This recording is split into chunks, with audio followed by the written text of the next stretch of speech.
الحمدللہ رب العالمین والعاقبۃ للمتقین والصلاة والسلام علی خاتم الانبیاء والمرسلین وعلی آلہ واصحابہ اجمعین اما بعد فاعوذ باللہ من الشیطان الرجیم بسم اللہ الرحمن الرحیم لا تحزن ان اللہ معنا صدق اللہ العظیم قال اللہ تبارک و تعالی فی شان حبیبہ مخبرا وعامرا ان اللہ وملائکتہ یصلون علی النبی یا ایہا الذین آمنوا صلوا علیہ وسلموا تسلیما اللہم صل علی محمد وعلی آل سیدنا ومولانا محمد وبارک وسلم صلاة و سلاما دائما على حبیبک خیر الخلق کلہم والحبیب الذی ترجى شفاعته لكل حول من الاحوال مقتحم اما بعد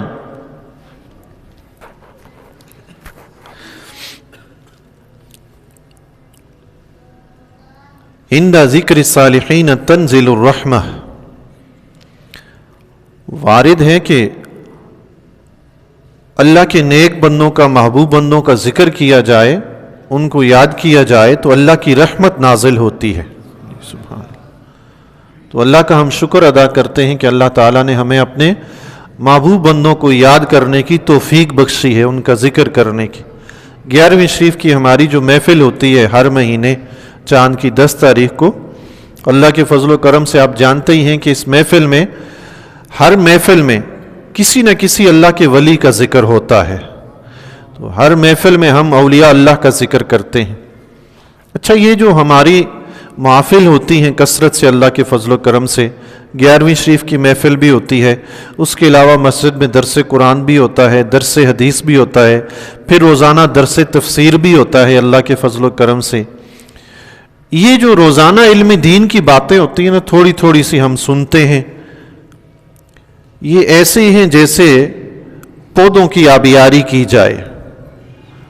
پودے ہوتے ہیں نا، چھوٹے چھوٹے پودے، ان پہ پانی ڈالا جاتا ہے تو جوان ہوتے ہیں، وہ ان کو پانی ملتا رہتا ہے، پانی سے سیراب کرتے ہیں تو جوان ہوتے ہیں، جان پکڑتے ہیں۔ ایک مسلمان کے لیے علم دین کو وقتاً فوقتاً سنتے رہنا اس کے لیے ایسے ہی ہے جیسے پودوں میں پانی ڈالا جاتا ہے۔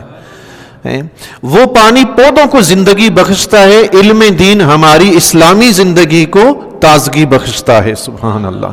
تو یہ اس لیے ہماری محافل کا سلسلہ وقتاً فوقتاً جاری و ساری رہتا ہے، اور یقیناً آپ بھی محسوس کرتے ہوں گے، میں بھی محسوس کرتا ہوں، اللہ کے فضل و کرم سے علم دین کی جب بھی کوئی بات ہوتی ہے ایمان تازہ ہوتا ہے، دل میں ایک ولولہ انگیز کیفیت پیدا ہو جاتی ہے۔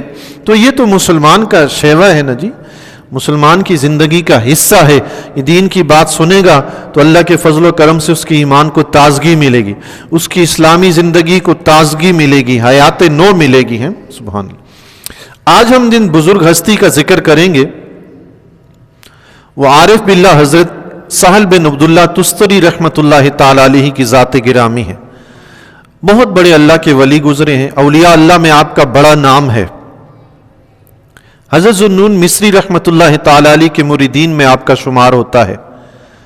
آپ رحمۃ اللہ تعالی علیہ نے بچپن سے ہی اپنے ماموں کے ہاں پرورش پانی شروع کی، بچپن سے ہی۔ ایک مرتبہ آپ کے ماموں نے آپ سے کہا، بیٹا اللہ کو یاد کیا کرو۔ آپ نے فرمایا کیسے یاد کروں؟ تو ماموں جان نے فرمایا، آپ کے ماموں رحمۃ اللہ علیہ کا نام محمد بن سمار رحمۃ اللہ تعالی علیہ تھا۔ ماموں جان نے فرمایا، بیٹا آپ ایک مرتبہ یہ پڑھ لیا کرو، اللہ معی، اللہ ناظری، اللہ شاہدی۔ یہ 3 کلمات فرمایا ایک مرتبہ ہر رات پڑھ لیا کرو۔ پھر فرمایا 3 مرتبہ پڑھ لیا کرو۔ پھر کچھ عرصہ جب آپ کی یہ مشق جاری رہی تو ماموں جان نے فرمایا 7 مرتبہ آپ پڑھا کرو، دن رات میں 7 مرتبہ۔ جب 7 مرتبہ کی عادت بن گئی تو پھر ماموں جان نے فرمایا آپ دن رات میں 15 مرتبہ پڑھا کرو۔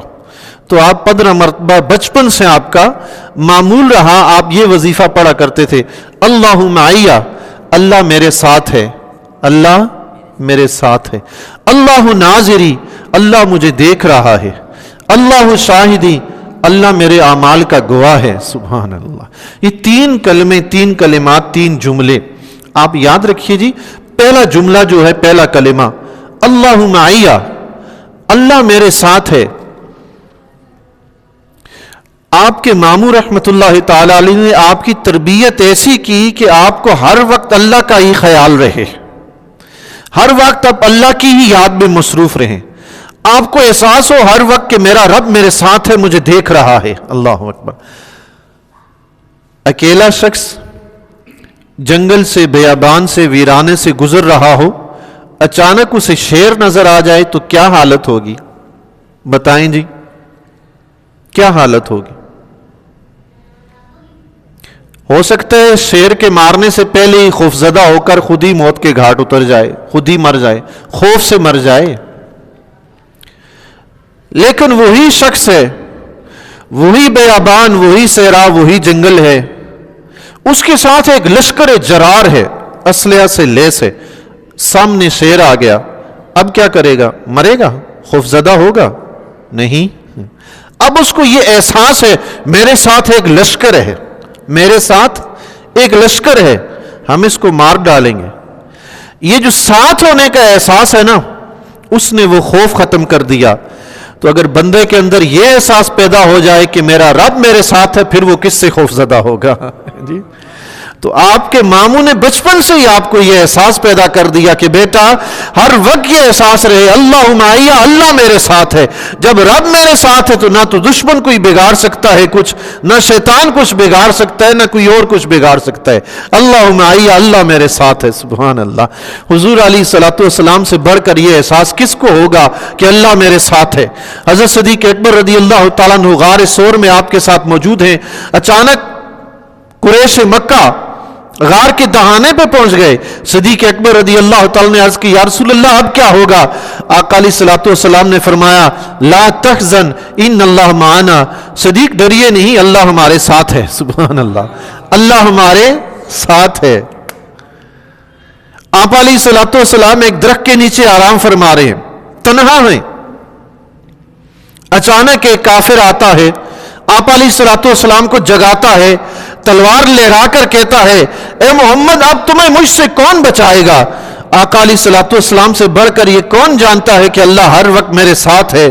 آقا علیہ الصلوۃ والسلام کو جب اس نے للکارا اب کون بچائے گا؟ آپ علیہ الصلوۃ والسلام نے فرمایا اللہ اللہ. یہ سنتے ہی اس کے ہاتھ کانپے اور تلوار اس کے ہاتھ سے گر گئی. یہ وہ احساس ہے جو بندے کو بے خوف کر دیتا ہے، جو بندے کو جری بنا دیتا ہے، طاقتور بنا دیتا ہے. کون سا احساس؟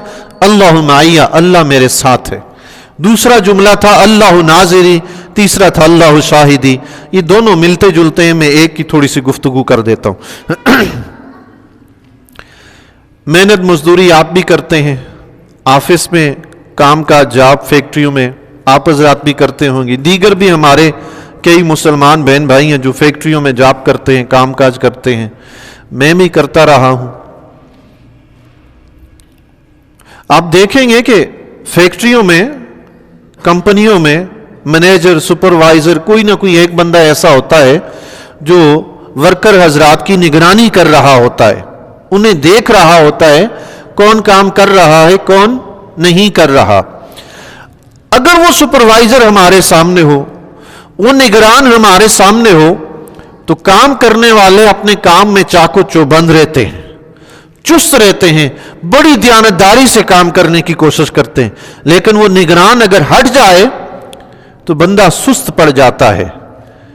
جب وہ موجود تھا تو بندہ چست تھا، وہ غائب ہوا بندہ سست ہوا. وجہ کیا ہے؟ جب وہ موجود تھا، دیکھ رہا تھا، بندے کو احساس تھا کہ یہ مجھے دیکھ رہا ہے، میں نے اگر غلطی کی تو یہ مجھے ڈانٹے گا، یا کچھ بھی ہو سکتا ہے، مجھے کمپنی سے نکالا بھی جا سکتا ہے کہ یہ بندہ کام ٹھیک نہیں کرتا، میری شکایت کر دے گا. اس خوف سے کہ وہ مجھے دیکھ رہا ہے، کام دیانتداری سے کرتا رہا. لیکن جو ہی وہ غائب ہوا تو یہ خوف بھی جاتا رہا کہ وہ مجھے دیکھتا ہے، یہ احساس ہی جاتا رہا. اب بے خوف ہو گیا، بے غم ہو گیا. اب اپنی مرضی ہے، کام میں سستی بھی آ گئی، چلیں تھوڑا سستا لیتا ہوں، تھوڑا آرام کر لیتا ہوں. لگاتار 3-4 گھنٹے سے کام کر رہا ہوں، تھوڑا سستا لوں. کرسی کے ساتھ ٹیک لگائی، بیٹھ گئے. 5-10 منٹ گزار دیے, 5-10 منٹ کام کیا, پھر 10 منٹ اور گزار دیے. نگران دیکھنے والا نہیں ہے تو کام میں سستی ہے, دیکھنے والا ہے تو کام میں چستی ہے. اگر بندے کو یہ احساس ہو جائے اللہ ناظری, میرا رب مجھے دیکھ رہا ہے, اللہ مجھے دیکھ رہا ہے, بندے کو اگر اپنی زندگی میں ہر وقت یہ احساس ہو جائے اللہ کا, یہ بندہ نہ کبھی گناہ کرے نہ کبھی نیکی چھوڑے. اللہ اکبر. یہ احساس تھا جو ماموں نے حضرت سہل بن عبداللہ تستری رحمت اللہ تعالی علیہ کو بچپن میں آپ کے دل میں ڈال دیا. یہی وجہ ہے کہ 3 سال کی عمر میں آپ نے روزہ رکھنا شروع کر دیا تھا. اللہ, 3 سال کی عمر میں حضرت سہل بن عبداللہ تستری رحمت اللہ تعالی علیہ نے 3 سال کی عمر میں روزہ رکھنا شروع کیا. آپ فرماتے ہیں ابتداً تو میں 1 دن کا روزہ رکھا کرتا تھا, دن بھر روزہ رکھتے اور شام کو افطار کے لیے جو کی روٹی ہوتی تھی, اور جو کی روٹی کا وزن بھی آپ فرماتے ہیں 4.5 تولہ چاندی کے برابر, یہ تقریباً 50 گرام بنتا ہے. کتنا جی؟ 50 گرام. دن بھر روزہ رکھا اور شام کو جو افطاری کی وہ جو کی 2 روٹی کی ٹکیاں جن کا وزن ٹوٹل 50 گرام بنتا ہے. سبحان اللہ. اس سے آپ افطاری فرمایا کرتے. پھر آپ فرماتے ہیں کہ وہ 1 دن کا روزہ 3 دن رات میں بدل گیا. 1 دن سحری کھائی, پھر 3 دن 3 رات روزہ رکھا. سبحان اللہ. اللہ. پھر یہی کیفیت 7 دن تک چلی گئی, 7 دن رات. 1 دن سحری کھائی, پھر 7 دن رات ایسے ہی روزے میں گزر گئے, نہ کچھ کھایا نہ کچھ پیا. اللہ اکبر. پھر وہ وقت بھی آیا کہ 7 دن سے 15 دن اور 15 دن سے 25 دن رات. پھر وہ وقت بھی آیا, روایات میں آتا ہے کہ آپ 40 دن اور 40 رات مسلسل روزہ رکھ لیا کرتے تھے. سبحان اللہ. پھر وہ وقت بھی آیا کہ آپ 70 دن رات مسلسل روزہ رکھ لیا کرتے تھے. سبحان اللہ. اللہ اکبر. ہم میں سے کون ہے جو اتنا 70 دن تو کجا 7 دن ہم روزہ نہیں رکھ سکتے. 1 دن روزہ رکھتے ہیں تو شام کو ہماری حالت بگڑی ہوئی ہوتی ہے, کھانے اور پانی کے لیے ترس رہے ہوتے ہیں, کب ملے کھاؤں کب ملے پیوں. تو اولیاء اللہ کی زندگی کچھ مختلف ہوتی ہے, چونکہ انہیں احساس ہے نا اللہ معی اللہ ناظری, اللہ میرے ساتھ ہے, میرا رب مجھے دیکھ رہا ہے. یہ احساس ہے بندے کو اس طرف لے کے چلا جاتا ہے. آپ رحمت اللہ تعالی علیہ فرماتے ہیں میں نے فاقہ کشی سے تجربہ کیا. فاقہ کشی ایسی چیز ہے جی مرد مومن کے لیے شیطان سے بچنے کے لیے بہترین ہتھیار ہے. فاقہ کشی, جو بندہ جتنے زیادہ روزے رکھتا ہے, فاقہ کشی کرتا ہے, اللہ کے فضل و کرم سے وہ اپنے نفس پر اتنا قابو پا لیتا ہے. آپ رحمت اللہ تعالی علیہ کا غالباً فرمان گرامی ہے جس شخص نے اپنے نفس پر قابو پا لیا وہ پورے جہان پر قابو پا لے گا. سبحان اللہ. اپنے آپ پر کنٹرول کرنا. اللہ. آپ فرماتے ہیں میں نے فاقہ کشی سے تجربہ کیا ہے. فرمایا ابتداً تو یہ حالت تھی کہ کھانا کھاتا تھا تو بھوک مٹتی تھی, نکاہت جاتی تھی, لیکن بعد میں یہ کیفیت پیدا ہوگی کہ اگر کھانا کھاتے ہیں نکات پیدا ہوتی ہے, طاقت جاتی ہے. اللہ اکبر. مسلسل اپنی مجاہدہ کر کر کے, اپنی تربیت کر کر کے, اللہ کے راستے میں اپنے آپ کو عبادت میں لگا لگا کر یہ کیفیت پیدا کر لی. پہلے یہ کیفیت بھوکے ہیں کھانا کھایا تو طاقت آئی, نکاہت گئی, لیکن بعد میں یہ کیفیت پیدا ہوئی کہ کھانا کھایا نکات آئی, طاقت گئی. اللہ اکبر. سبحان اللہ. جو بندہ مومن اپنے آپ کو نفس امارہ سے چھڑانا چاہتا ہے نا, وہ آہستہ آہستہ یہ فاقہ کشی کا تجربہ کرے. آہستہ آہستہ 1 دن کا روزہ رکھنا شروع کرے, پھر مسلسل 2 دن روزے رکھ لیے, 3 دن رکھ لیے. کوشش کرے اس طرح بندہ آہستہ آہستہ. مشق کرنے سے کون سا کام ہے جو ہوتا نہیں ہے. اللہ کے فضل و کرم سے بندہ پریکٹس کرتا رہے, مشق کرتا رہے کسی کام کی, ہر کام اللہ کے فضل و کرم سے ہو جاتا ہے. حضرت سعد بن عبداللہ تستری رحمت اللہ تعالی علیہ نے بہت بڑا نام پایا, بہت بڑا مقام پایا, لیکن صوفیاء کرام رحمت اللہ تعالی علیہ کے بعض اعمال کچھ ایسے ہوتے ہیں جو ظاہری طور پر ہمیں سمجھ نہیں آتے. تو نتیجتاً یہ ہوتا ہے کہ علماء ظاہر جو ظاہری طور پر دین کو دیکھتے ہیں, شریعت کو دیکھتے ہیں, ان کے نزدیک وہ صوفیاء کے عمل اچھے نہیں ہوتے, وہ پھر کچھ نہ کچھ فتویٰ بھی لگا دیتے ہیں. حضرت سعد بن عبداللہ تستری رحمت اللہ تعالی علیہ پر ایک وقت ایسا آیا کہ آپ کے علاقے کے علماء نے آپ پر کفر کا فتویٰ لگایا. تو آپ وہاں سے پریشان ہوئے، مکہ المکرمہ کے لیے روانہ ہو گئے، اپنا علاقہ چھوڑا اور مکہ المکرمہ کے لیے روانہ ہو گئے۔ کوفہ پہنچے، بھوک شدید لگی، تو آپ کے نفس نے آپ سے کہا مچھلی کھانی ہے۔ آپ رحمت اللہ تعالی علیہ کوفہ میں چلتے ہوئے ایک چکی کے پاس پہنچے، جہاں چکی پہ اونٹ باندھا ہوا تھا، وہ چکی چلا رہا تھا۔ آپ رحمت اللہ تعالی علیہ اس چکی کے مالک کے پاس پہنچے، اس سے پوچھا اس اونٹ والے کو دن میں کتنی مزدوری دیتے ہو؟ جس اونٹ سے چکی چلا رہے ہو، اونٹ والے کو دن میں کتنی مزدوری دیتے ہو؟ تو اس چکی چلانے والے شخص نے کہا کہ 2 دینار میں مزدوری میں دیتا ہوں اس اونٹ کے بدلے میں۔ تو آپ رحمت اللہ تعالی نے فرمایا ایسا کرو، اونٹ کو کھول دو، مجھے اس کی جگہ باندھ دو، میں چکی چلاتا ہوں، مجھے 2 دینار کے بجائے 1 دینار دے دینا۔ اللہ، اونٹ کھلوایا، اونٹ کی جگہ خود چکی چلانے لگے۔ شام تک چکی چلائی، 1 دینار ملا، وہ 1 دینار لیا، جا کر روٹی لی اور مچھلی لی، کھائی، اور کھانے کے بعد اپنے آپ سے مخاطب ہوئے، فرمایا اے نفس، آج تو نے بھوک کا مطالبہ کیا ہے، یاد کر جس طرح آج تجھے محنت کر کے کھلایا ہے، دوبارہ بھی تو مانگے گا تو تجھے ایسے ہی محنت کرنی پڑے گی۔ اللہ، ایسے ہی محنت کر کے تجھے کھانا پڑے گا۔ اللہ، آپ رحمت اللہ تعالی علیہ پہ سفر کرتے ہوئے مکہ المکرمہ میں پہنچے، وہاں آپ کی حضرت ذوالنون مصری رحمت اللہ تعالی علیہ سے ملاقات ہوئی۔ آپ رحمت اللہ تعالی علیہ حضرت ذوالنون مصری رحمت اللہ تعالی علیہ سے بیعت ہوئے اور پھر واپس اپنے علاقے میں تستر میں آ گئے۔ آپ رحمت اللہ تعالی علیہ کی عادت مبارکہ تھی، ٹیک لگا کر نہیں بیٹھتے تھے، پاؤں نہیں پھیلاتے تھے، خاموش رہتے تھے، لوگوں کے سوالوں کا جواب نہیں دیتے تھے۔ ایک مرتبہ ایسا واقعہ رونما ہوا کہ مسلسل 4 مہینے تک آپ نے اپنے پاؤں کی انگلیاں باندھ رکھی درد کی وجہ سے۔ تو کسی نے پوچھا حضرت کیا ماجرا ہے، پاؤں کی انگلیاں کیوں باندھی ہیں؟ آپ نے کوئی جواب نہیں دیا، عادت ہی نہیں تھی جواب دینے کی۔ اللہ اکبر۔ وہی شخص مصر گیا، حضرت ذوالنون مصری رحمت اللہ تعالی علیہ سے اس کی ملاقات ہوئی۔ اپنے پیر و مرشد سے محبت دیکھیے، رابطہ دیکھیے، تعلق دیکھیے۔ حضرت سہل بن عبداللہ تستری رحمت اللہ تعالی علیہ کا تعلق اپنے پیر و مرشد سے۔ وہی شخص ذوالنون مصری رحمت اللہ تعالی علیہ کے پاس گیا، اس نے دیکھا ان کے بھی پاؤں کی انگلیاں باندھی ہوئی ہیں۔ اللہ اکبر۔ اس شخص نے پوچھا حضرت پاؤں کی انگلیاں کیوں باندھی ہوئی ہیں؟ ان نے فرمایا 4 مہینے سے پاؤں میں درد ہے، اس وجہ سے انگلیاں باندھی ہوئی ہیں۔ اس شخص نے کہا حضرت سہل بن عبداللہ تستری رحمت اللہ تعالی علیہ نے بھی ایسے ہی باندھی ہوئی ہیں۔ حضرت ذوالنون مصری رحمت اللہ تعالی علیہ نے فرمایا سہل بن عبداللہ کے سوا کوئی بندہ ایسا نہیں جو میرے حال سے باخبر ہو، وہ میرا درد جانتا ہے، میرے درد کی وجہ سے اس کو بھی درد ہے، اس لیے اس نے باندھی ہے۔ سبحان اللہ، اللہ اکبر۔ یہ تو مومن کی شان ہے نا، کسی مومن کو مشرق میں درد اور تکلیف ہو تو مغرب میں مومن محسوس کرے۔ اللہ اکبر۔ یہ سہل بن عبداللہ تستری رحمت اللہ تعالی علیہ ایسے ہی مومن ہے، اپنے پیر و مرشد کے پاؤں میں درد ہے تو خود بھی محسوس کرتے ہیں کہ میرے بھی پاؤں میں درد ہے۔ اللہ اکبر، سبحان۔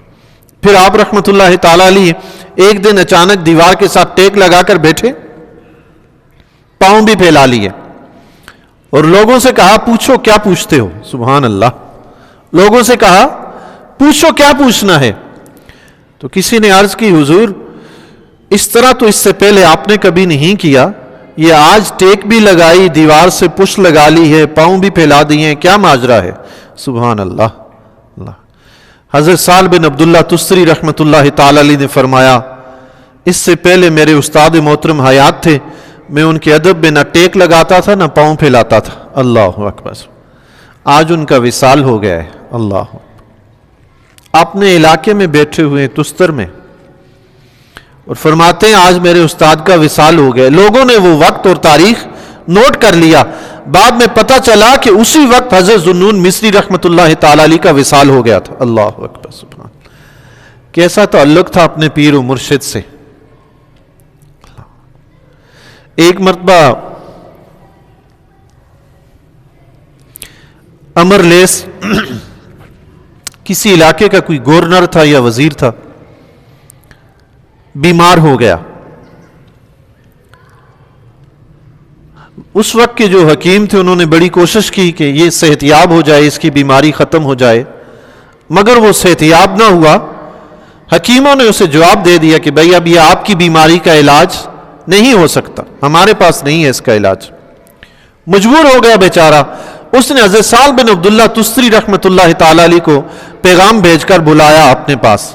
سہل بن عبداللہ تستری رحمۃ اللہ تعالی علیہ جب تشریف لے گئے, اس نے عرض کی حضور ڈاکٹروں نے تو جواب دے دیا ہے, حکیموں نے جواب دے دیا ہے کہ بیماری ختم نہیں ہو سکتی, آپ سے درخواست ہے کہ آپ دعا فرمائیں اللہ میری اس بیماری کو دور فرما دے. آپ رحمۃ اللہ تعالی علیہ نے فرمایا جو شخص توبہ نہیں کرتا اس کے حق میں دعا قبول نہیں ہوتی. تم توبہ کرو, جتنے بھی قیدی ہیں سب کو ابھی رہا کرو, میں تمہارے لیے دعا کر دیتا ہوں. عمر لیس نے اسی وقت توبہ کی, جتنے بھی ظلمن قیدی پکڑے ہوئے تھے سب کو رہا کیا, توبہ کر لی. حضرت سہل بن عبداللہ تستری رحمۃ اللہ تعالی علیہ نے بارگاہ الہی میں عرض کی مولا جس طرح تو نے عمر لیس کو اس کے گناہوں کی ذلت دکھائی ہے, یا اللہ آج اس کو میری عبادت کی عظمت بھی دکھا دے. آپ نے اتنا ہی کہا تھا اس کی بیماری ختم ہو گئی. سبحان اللہ, اللہ اکبر. اس کو گناہوں کی ذلت دکھائی ہے مولا, اس کو آج میری عبادت کی عظمت بھی دکھا دے. سبحان اللہ. رب کریم نے اسی وقت کرم فرمایا, اس کی بیماری جاتی رہی, وہ شفا یاب ہو گیا. سبحان اللہ. اللہ. عمر لیس نے خوش ہو کر آپ کو بہت زیادہ مال و دولت عطا کیا, نذرانے میں پیش کیا تحفتاً. آپ رحمت اللہ تعالی علیہ نے سارے کا سارا واپس کر دیا. آج ہماری جو صورت حال ہے نا جی, وہ بالکل مختلف ہے. اللہ ماشاء اللہ چند ایک مخلص لوگوں کے سوا باقی ہمارے معاشرے میں یہ پارسائی کے جبے و دستار اور یہ پیری مریدی اور فقیری کا سلسلہ اللہ تعالیٰ اپنی حفظ و امان میں رکھے, چند لوگوں کے سوا باقی سب یہ ایک تماشا ہے جی. جائیں گے کسی کو دم کریں گے, نذرانہ دے گا تو شکر کریں گے کوئی 1500 ملے ہیں, جیب بھر کے لائیں گے, خوش ہوتے ہیں کہ زیادہ سے زیادہ دے. ہم لوگ میرے خیال میں دین کو دنیا کے لیے استعمال کرتے ہیں. اللہ تعالیٰ اخلاص کی دولت نصیب فرمائے. حضرت سہل بن عبداللہ تستری رحمۃ اللہ علیہ کو ڈھیروں خزانہ دیا گیا, آپ نے واپس کر دیا. آپ رحمۃ اللہ تعالی علیہ واپس اپنے گھر کی طرف چل پڑے. ساتھ کچھ مریدین تھے. ایک مرید نے عرض کی حضور آپ یہ نذرانہ وصول کر لیتے, میرا قرض اتر جاتا, بہت مقروض ہوں. اللہ اکبر. آپ یہ نذرانہ لے لیتے, میرا قرض اتر جاتا. سہل بن عبداللہ تستری رحمۃ اللہ تعالی علیہ نے فرمایا تمہیں مال و زر چاہیے؟ اس نے عرض کی جی ہاں حضور, ضرورت تھی, قرض اتارنا تھا. آپ رحمت اللہ تعالی علیہ نے اشارہ کیا, فرمایا ادھر دیکھو. جب اس نے پلٹ کے ادھر ادھر چاروں طرف دیکھا, ہر طرف سونا ہی سونا تھا. سبحان اللہ, اللہ اکبر. سہل بن عبداللہ تستری رحمت اللہ تعالی علیہ نے اپنے مرید سے فرمایا اللہ کے بندے, جس کو اللہ تعالیٰ نے یہ دولت عطا فرمائی ہو اس کو اس دولت کی ضرورت کیا ہے؟ اللہ اکبر. سبحان اللہ. جو نگاہ اٹھائیں ساری زمین مال و دولت سے بھر جائے, انہیں کیا ضرورت ہے کسی کے نذرانے لینے کی؟ انہیں کیا ضرورت ہے اپنی فقیری کسی کو دکھانے کی ہے؟ اللہ اکبر. سبحان اللہ. آپ رحمت اللہ تعالی علیہ ایک مرتبہ حج کے لیے تشریف لے جا رہے تھے. راستے میں بیابان میں ایک خاتون, بوڑھی خاتون سے ملاقات ہو گئی. آپ رحمت اللہ تعالی علیہ نے دیکھا بیچاری بڑی بدحال ہے. یہ اللہ والے جو ہوتے ہیں نا, دیکھنے میں ہمیشہ یوں ہی لگتا ہے جسم کا لباس پھٹا ہوا ہے, میلا کچیلا ہے, بوسیدہ ہے. دیکھنے میں یوں لگتا ہے کہ ترس آتا ہے جی, دیکھنے میں ترس آتا ہے کہ کاش میرے پاس کچھ ہو, میں اس کو عطا کروں. اس بندے کا حال ایسا کیوں ہے؟ لیکن وہ اللہ والے جو ہوتے ہیں ان کی شان نرالی ہوتی ہے. سبحان اللہ. بیابان میں اس بوڑھی کو دیکھا, بدحال ہے. آپ رحمت اللہ تعالی علیہ نے کچھ دینار درم وغیرہ نکالے, اس کی مدد کرنی چاہیے. اس نے انکار کر دیا اور اپنا ہاتھ یوں فضا میں بلند کر کے مٹھی بند کر کے واپس لے آئی.